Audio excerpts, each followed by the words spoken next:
this video, some concepts related to the field of vision and some applications used for the reproduction of real environments in immersive ways will be introduced. The functioning of vision, its peculiarities when related to the organs that allow it, have always attracted scientific studies, guiding researchers' activity to artificially reproduce similar operating conditions. Already Leonardo da Vinci studied the ocular organ with attention. In this drawing, he represents the vision as a series of lines emanating from the eye.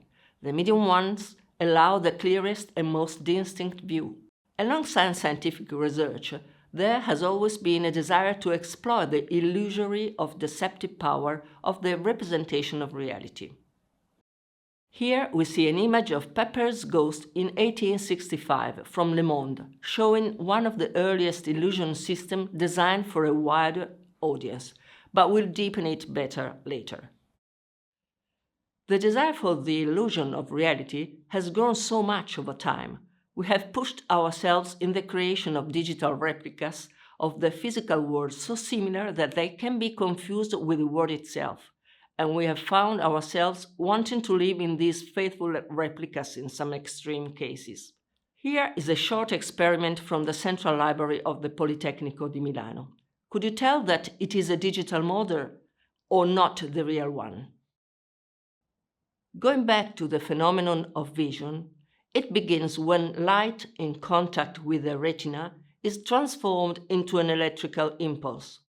This impulse travels along the optical pathways until it reaches the occipital cortex, where it is converted into image points. In this process, the human eye can absorb and process more than 10 million pieces of information per second, and all the different parts that make it up work together to visualize the world around us. We can find the same principle in a camera. The parallels between the eye and the camera are numerous.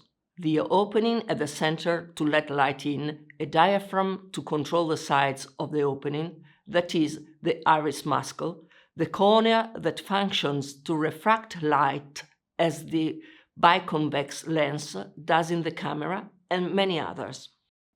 Leonardo da Vinci, in his Oculus Artificialis, had begun studies on the reflection of light on spherical surfaces and had in fact understood the functioning of a prototype of a camera obscura.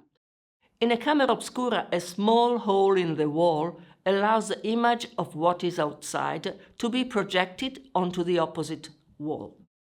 The pinhole works according to the principle of pure projective geometry.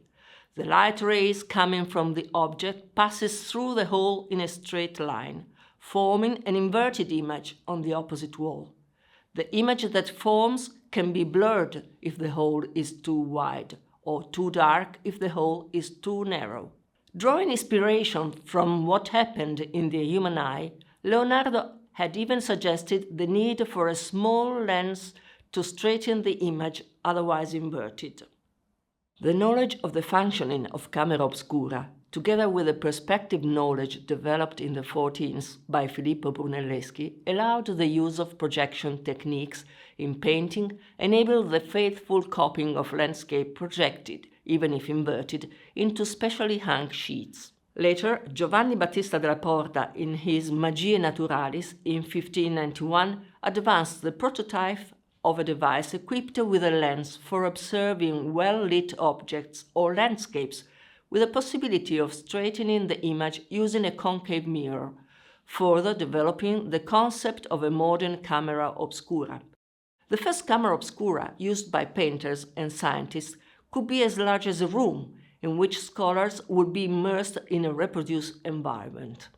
Cameras of this kind were still in use in the mid-17th century by painters such as Canaletto, whose panoramic view is well represented in this image. Here you see a sketch representing Campo San Giovanni e Paolo in Venice, obtained from a projection by camera obscura. These experiments are the natural progression towards the development of the first photographic optics as well as the first magic lanterns, projections that were the ancestor of cinematic projections, or illusory theaters like those we talked about earlier, the Pepper Ghost. John Henry Pepper, who gave his name to the eponymous experiment, was an English scientist who lived in the second half of the 19th century. He managed to exploit the principle of light reflection to project a virtual image of a real environment existing elsewhere, specifically under the stage, onto a theatre stage. Under the stage, real figures, such as characters or objects, moved illuminated by a powerful light source and were reflected by an oblique semi-transparent mirrored surface positioned at a 45 degrees angle to the projection plane on a stage in front of the audience on a surface.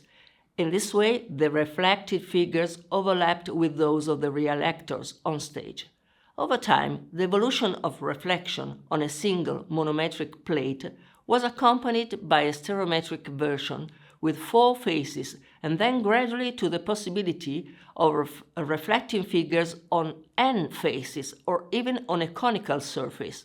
Based on the principle of the Pepper Ghost, many applications have been and continue to be built, useful in various contexts, from visualization in museums to representation in entertainment activities and even in the gaming industry.